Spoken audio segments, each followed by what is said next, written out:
wabarakatuh. Hai semuanya, pada kesempatan kali ini saya Melody dan rekan saya Salma akan menjelaskan tentang sistem pencernaan. Sebelum itu jangan lupa like, komen, dan subscribe ya teman-teman. Nah teman-teman, setiap hari kita makan dan minum. Tahu nggak sih teman-teman bagaimana cara tubuh kita mengolah makanan tersebut atau bagaimana cara sistem pencernaan itu bekerja?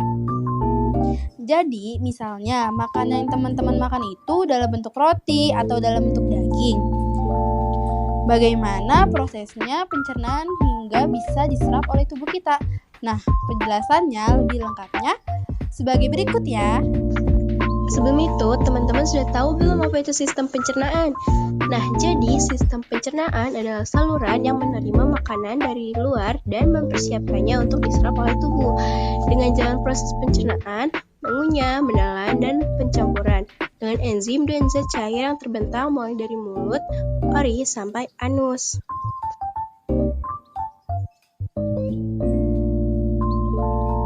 Oke, yang berikutnya ada fungsi-fungsi makanan dalam sistem pencernaan.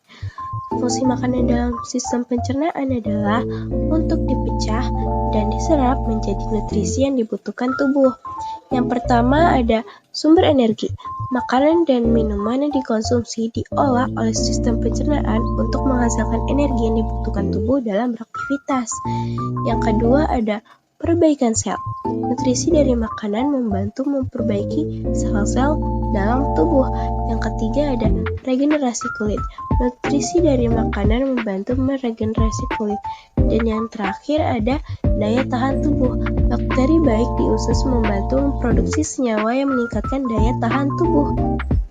Selanjutnya, apa yang terjadi pada makanan setelah kita memakannya?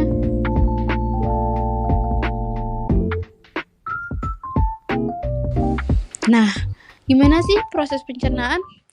Jadi, sistem pencernaan dimulai dari mulut. Saat kita makan, gigi kita merobek dan memecah makanan menjadi potongan-potongan yang lebih kecil.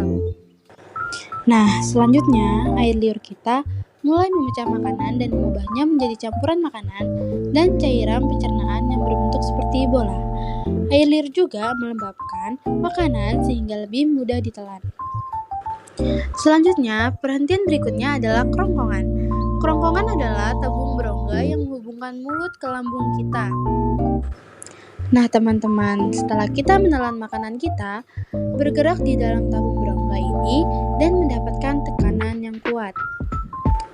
Nah, sekarang kita udah sampai di lambung nih, yaitu lambung adalah kantung elastis yang menekan dan mencampurkan makanan dengan cairan lambung. Nah teman-teman, ketika campuran mirip bola berubah menjadi cairan berbusa, cairan tersebut masuk ke usus.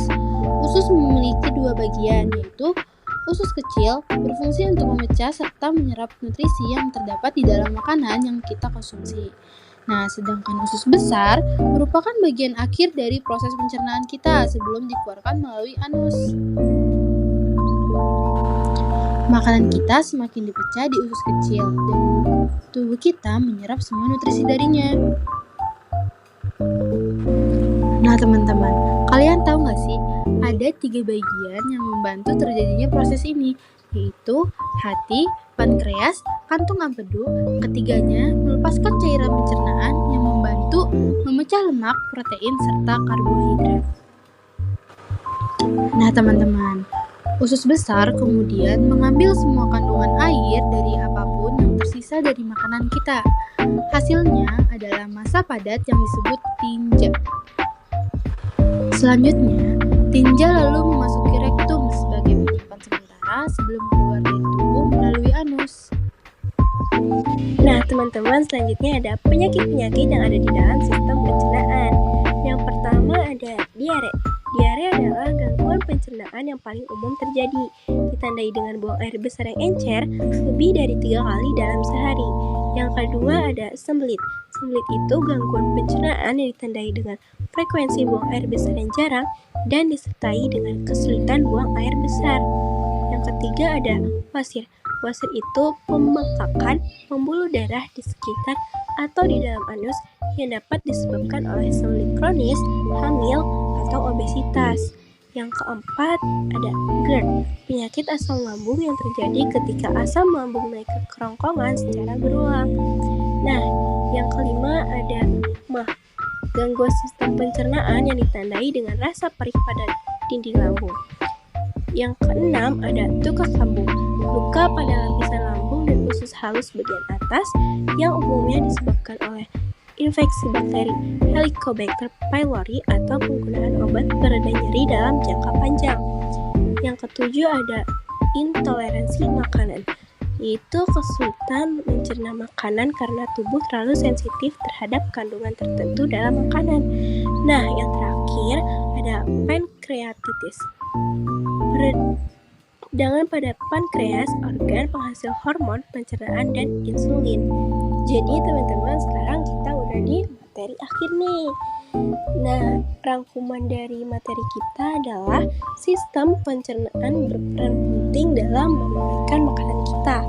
Perjalanan makanan dimulai di mulut, merambat melalui kerongkongan, kemudian lambung dan usus, lalu keluar melalui anus.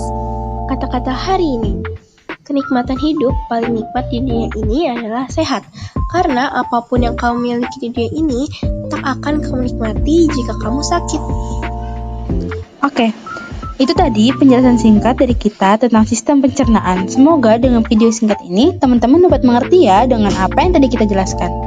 Seperti yang kita bilang di awal, jangan lupa klik like, komen, dan subscribe Di bawah ini ya teman-teman. Sekian dan terima kasih. Wassalamualaikum warahmatullahi wabarakatuh.